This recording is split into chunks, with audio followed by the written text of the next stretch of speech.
LDG, and welcome back to another video. And yeah, in today's video I'm going to be expressing my thoughts on all of the Lego Star Wars 2021 Lego sets so far as of March 2021. And yeah, so I'm just going to be doing like a quick thoughts on them and just sort of a wave overview in general, as well as my ranking from worst to best Lego set. So starting off, we have Darth Vader's helmet, which I like the design of the helmet. Actually, it looks cool.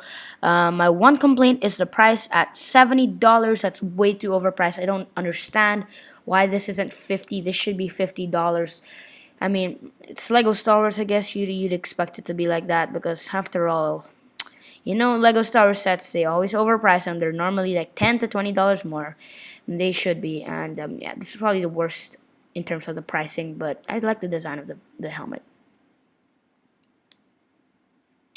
And then there's Imperial Probe Droid, which $60. Wait, what? What is this? Why is it? Why are they like priced $10 higher each time? Like the Scout Trooper's 50, this one's 60, and then the Darth Vader one's 70. Like, what's going on here? Like, this makes no sense. Probe Droid, I like the design of the build. I just don't care for it, and I don't really want to get it because Probe Droid isn't something that important in Star Wars. I do like the small build that they have for Hoth, and I also like how they put this little plaque right here, which looks quite nice. It sort of reminds me of a UCS set, which looks quite cool. But it's just not one that I entirely care about, and I wish was $50. Next, we have the Scout Trooper helmet, which, excuse me, this, I really like the design of it. And finally, okay, it's 50. Okay, I like the pricing of it. This is probably my favorite of all the helmets. I really like the design of it. I think it's pretty good. I don't think there's really anything wrong with the design of it. I think it looks quite nice. I really like this, and it's pretty worth it for the value.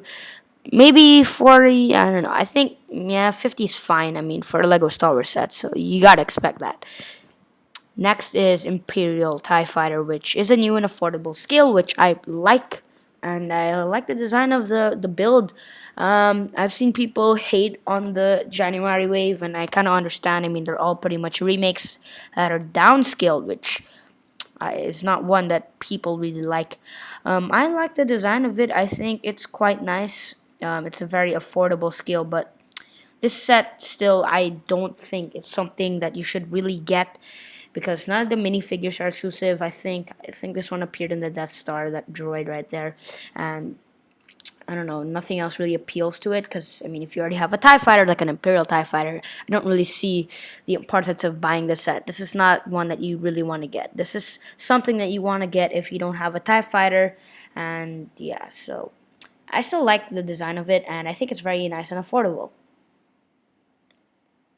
Alright, sorry guys, hold on. And there's Trouble on Tatooine, which looks quite nice. I think the builds are fine. I like the tent, probably the best part. I think the ballista build is something that you don't really see. I like the design of that. The speeder bike kind of sucks. I don't really like it too much. I guess it's fine. But really, you'd want to get the set for Beskar Mando because this is exclusive to the set, of course. And I really like the design of the minifigure. It's the best part. And Grogu doesn't seem very, I don't know, I think they should upgrade it. I don't think it's perfect. I think they should have just used a totally different body piece because it just doesn't really fit. And the Tusken Raider is nice to get as well, but my complaint with this set is that, first of all, I think it should be $40 and then put that Cobb Vanth speeder, which was that character in episode 1, season 2, and make it $40. I'm fine with that. But I mean, I guess it's fine for 30 for this amount of stuff in it, but still, I prefer that they put Cobb Vanth in it because it would have been more worth it. Or Boba Fett, and like you could have put Boba Fett. That would be nice. Next, you have Tauntaun and AT-AT Microfighters, which is continuing the trend of those two-pack microfighters with one animal and one vehicle, which I like the design of both of this.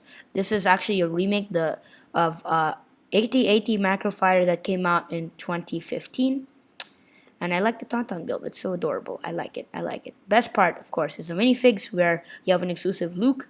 Because, like, I think everything except the lightsaber and the hat is exclusive. And yeah, like the head looks cool. And I like the pilot as well because I think it was new for 2020, and then they just put it here, which is a lot cheaper.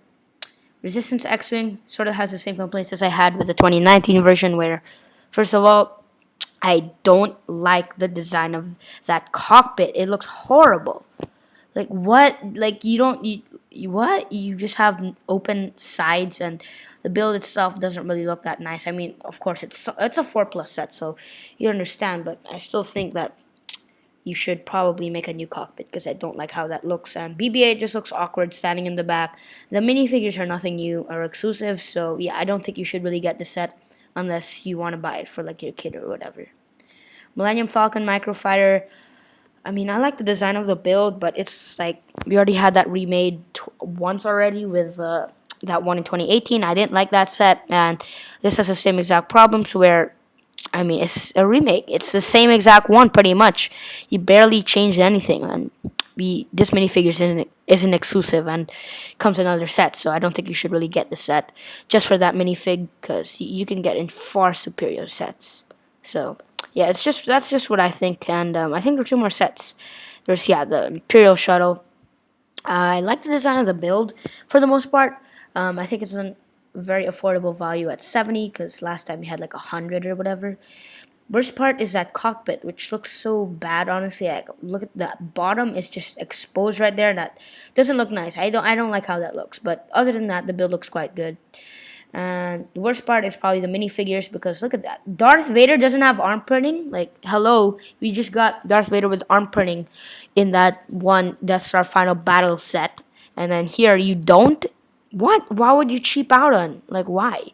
Like, you only have 3 minifigures for $70. That's already bad enough. Like, you should at least put arm printing. Like, you should at least put effort on the minifigures. Give them new face prints. Give them dual molded legs or whatever. But nope, they didn't do that. So yeah, that's one of the weakest parts of the set. I still think the build is fine. Best part, probably the best set, is probably Luke Skywalker's X-wing fighters. Sorry, I think the build. I think this is one of them where they don't cut any corners because the previous ones they've been the previous remakes like the TIE Fighter and the Imperial Shuttle, they did have cut corners. Like the TIE Fighter had that weird part right there that was just off colored. Imperial Shuttle had the cockpit problem. This one, of all the remakes, is probably the best because this doesn't really have any cut corners to it. And I think it's also worth it for $50. And I really like the design of the minifigures, which you have one exclusive one, which is General Dodonna, and a really rare minifigure to find, which is Princess Leia. And I really, really like the design of the build. So, yeah, just in general, a wave overview of this 2021 wave. I don't think it's not the best. It's not the best. There have been far superior waves, but I'm glad that the sets are quite affordable for the most part. Looking at you, Darth Vader's helmet. Yeah, I think the designs of the sets are quite nice as well. I think downscaling it's kind of good because it's more affordable, and that's always a good thing that you get more cheaper prices. But yeah, just overall, I don't think this is the best wave. I think there have been far superior waves, but this was a fine wave, and yeah, that's it for the video, guys. Hope you enjoyed.